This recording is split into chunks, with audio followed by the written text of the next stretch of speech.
¿Cómo estás, querido hermano? Dios te bendiga. Muy contento en mi corazón de poder avanzar en el estudio de esta carta junto a vos y junto a toda la iglesia. Estamos allí en capítulo 11 de la carta a los Hebreos y el miércoles pasado vimos un pantallazo general de este capítulo 11 y en esta oportunidad con la ayuda del Señor vamos a mirar este capítulo 11 de una manera distinta. Verso 6 de este capítulo, conocido versículo, dice: porque sin fe es imposible agradar a Dios, porque es necesario que el que se acerca a Dios crea que le hay y que es galardonador de los que le buscan. Decíamos, aparece aquí la segunda expresión imposible. En el capítulo 6, en el verso 18, esta expresión aparece ligada a Dios. Y dice allí la Escritura, es imposible que Dios mienta. Pero aquí en el capítulo 11 la expresión imposible aparece ligada a cada uno de nosotros. Y dice, es imposible, si no tenemos fe, poder agradar a Dios. Y hay tres aspectos puntuales en este versículo. En primer lugar es acercarnos. Esta expresión acercarnos significa no solamente ligarnos a Dios, sino posicionarnos junto, cerca de Dios y vivir en el camino a Dios. Esto es lo que quiere decir la palabra acercarnos. No es solamente una palabra de posición, sino que es una palabra de acción. Y justamente se le añade creer y se le añade el recibir, el galardón. Y siempre que nosotros nos ligamos a Dios y caminamos en compañía con Dios, creyéndole a Dios, vamos a obtener, vamos a recibir el galardón de Dios. Y una de las formas, ¿sí?, de poder manifestar que buscamos a Dios, que un creyente busca a Dios, es justamente lograr alcanzar estos galardones. Y aunque ya lo hemos dicho, lo recordamos, hay dos testimonios importantes en esta carta. El testimonio de Dios, el cual da testimonio de sus hijos. Dios en el cielo da testimonio de sus hijos. Y aquí en el capítulo 11 nos va a dar testimonio Dios de Abel, nos va a dar testimonio de Noé, nos va a dar testimonio de Enoc, de Abraham y de tantos otros que a lo largo del capítulo aparecen. Pero también es importante el testimonio que nosotros podamos dar de Dios. Y el testimonio que nosotros podemos dar de Dios no es solamente un testimonio audible, sino un testimonio visible. ¿Y cómo se hace posible transformar esto audible en algo visible, tangible? Bueno, la fe logra esa ligazón entre lo que es audible, la palabra, y la realidad, lo tangible, el milagro. Y la fe hace posible que esto, que tan solo era una expresión, termina siendo en algo real que puedo abrazar.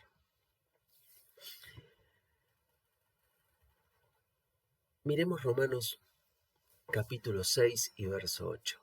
Allí la Escritura dice, si morimos con Cristo, creemos que también resucitaremos con Él. Nos es muy sencillo creer esta palabra. El Espíritu Santo ha puesto una esperanza en nuestros corazones y sabemos y tenemos la certeza de que si estamos ausentes del cuerpo, vamos a estar presentes al Señor. Ahora, por el mismo Espíritu Santo,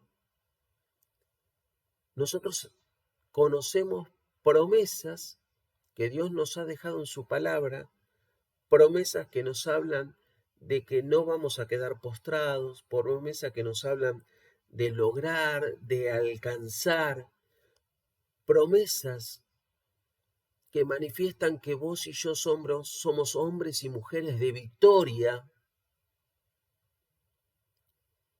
Sin embargo, nos cuesta creerlas, aunque como lo anterior no llegamos todavía a experimentarlo. Así es este mirar distinto de la fe. El miércoles pasado hablábamos que la fe es la certeza y la convicción. Y decíamos, la certeza y la convicción de lo que se espera, pero de lo que no se ve. La certeza y la convicción de lo que vemos y de lo que no vemos. La fe es la certeza y convicción de algo que es real, pero que todavía no hemos visto. Recordábamos Mateo capítulo 16, cuando Jesús le decía a los discípulos, ¿por qué pensáis así, hombres de poca fe? Y descubríamos que hay una manera de pensar de los hombres de poca fe y la manera de pensar de los hombres que tienen fe. El verso 3 de Hebreos 11 nos dice que lo que se ve fue hecho de lo que no se veía. Cuando uno va a Colosenses capítulo 1 y verso 16, dice que en Cristo fueron creadas todas las cosas, las que están en los cielos y las que están en la tierra, las visibles y las invisibles. Como hay un reino que es, también hay un reino que yo no puedo ver. Hay un reino que es visible y hay un reino que es invisible. La salvación, la sanidad, la restauración, la prosperidad, eso pertenece al reino invisible de Dios. Pero cuando yo descubro este reino en la Biblia y creo, entonces ese reino invisible que tiene estos detalles que deseo para mi vida, comienzan a ser visibles en mi vida. Romanos 1:20 dice la Escritura, las cosas invisibles de Dios, su eterno poder y deidad se hacen claramente visibles. Hermano, una iglesia poderosa es una iglesia que por la fe toma el reino de lo invisible y lo hace visible para todos aquellos que la rodean. Como humanos tenemos 5 sentidos, ¿verdad? La vista, el oído, el olfato, el gusto y el tacto. Como hombres y mujeres espirituales tan solo tenemos un sentido, que es la fe. Ahora lo interesante es que por este sentido que pertenece al reino de lo invisible, nosotros podemos, a través de la palabra de Dios, tomar por la fe del reino de lo invisible y hacer que esto invisible pueda ser visto, pueda ser palpado, pueda ser oído. Y así lo dice Primera Juan en capítulo 1, lo que hemos visto, lo que hemos oído, lo que hemos palpado, etcétera, etcétera. Esto es maravilloso, porque la fe no es la convicción de lo desconocido. Por el contrario, la fe es la convicción de algo que es real, pero que todavía no hemos visto. Y esto lo tenemos que grabar en nuestros corazones. Una iglesia poderosa, querido hermano, es una iglesia que aunque no vea, tiene certeza de que vendrá. Dios nos bendiga en esto. Al recibir el Espíritu Santo, cada uno de nosotros no lo hemos recibido por medida. Hemos recibido todo el Espíritu Santo. Con él vino todo su fruto. Según Gálatas 5, que vos conoces el pasaje, parte del fruto del Espíritu Santo es la fe. Ahora, Jesús comparó la fe con un grano de mostaza.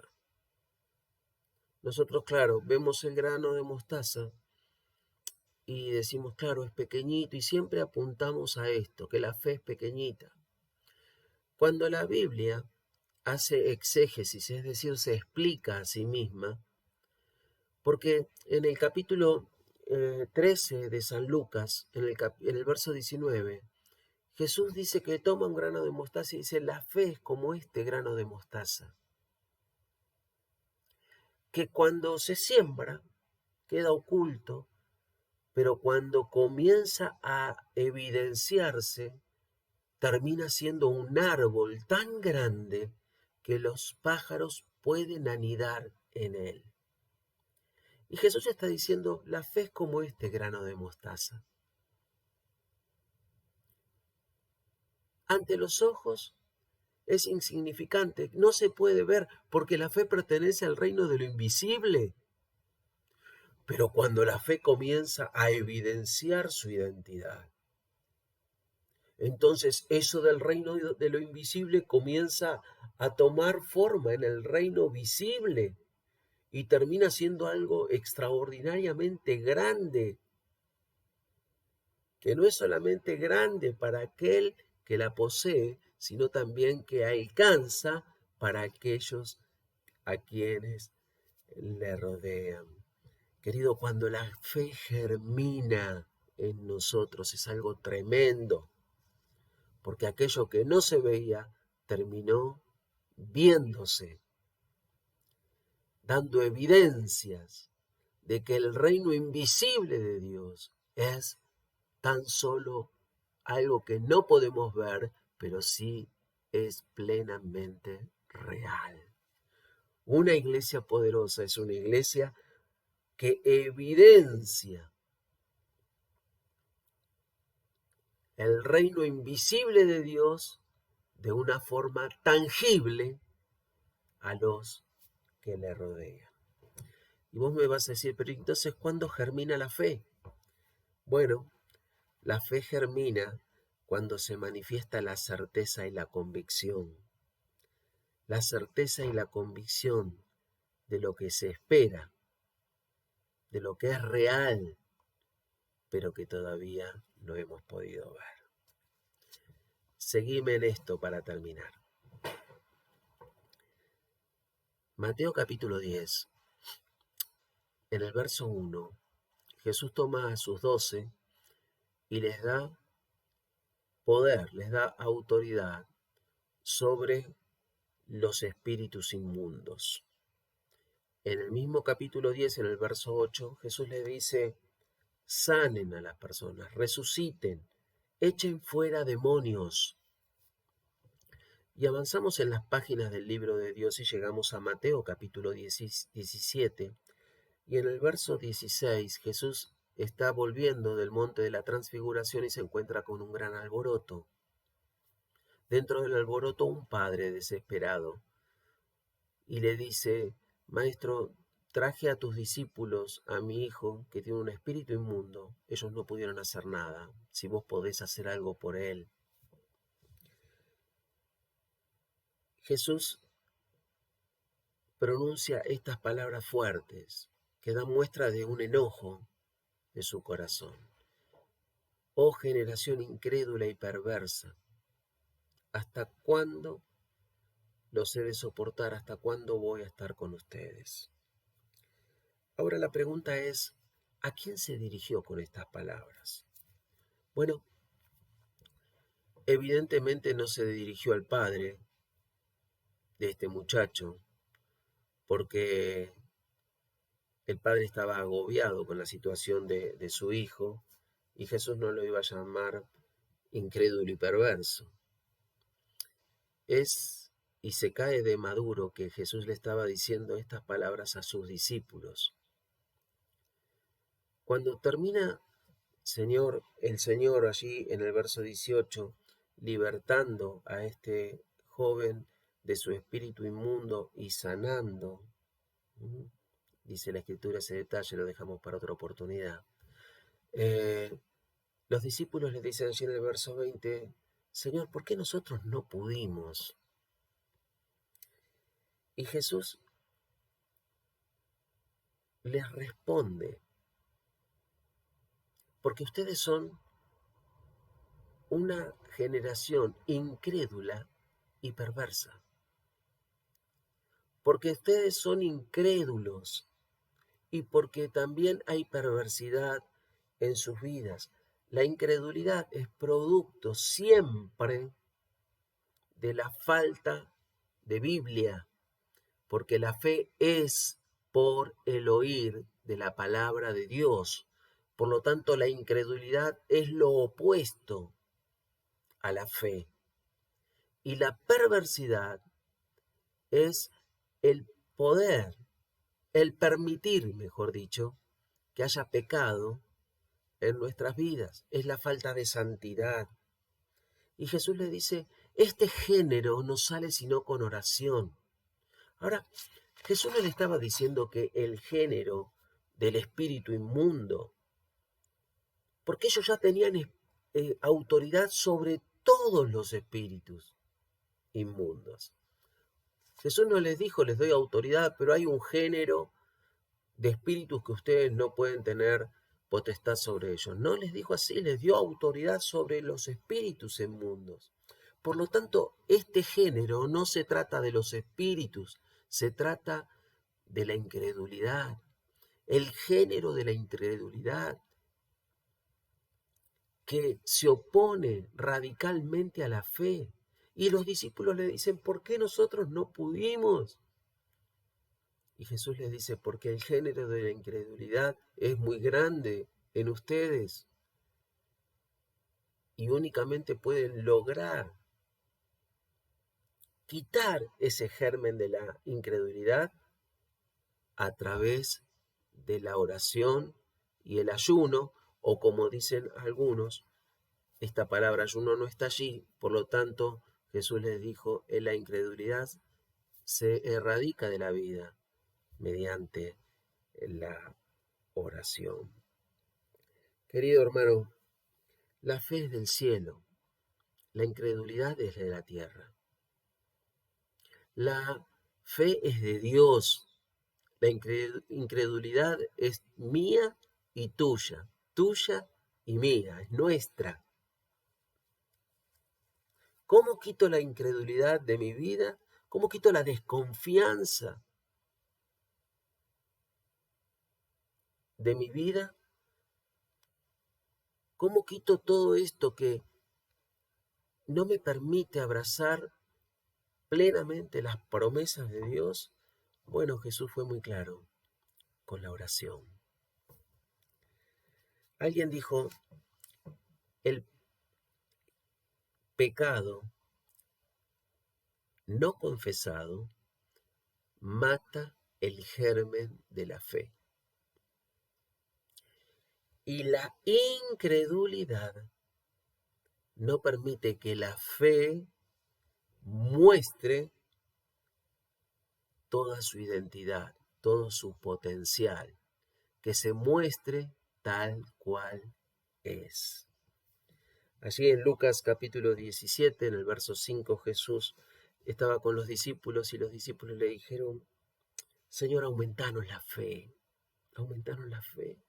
Y Jesús no le contesta, se las voy a aumentar.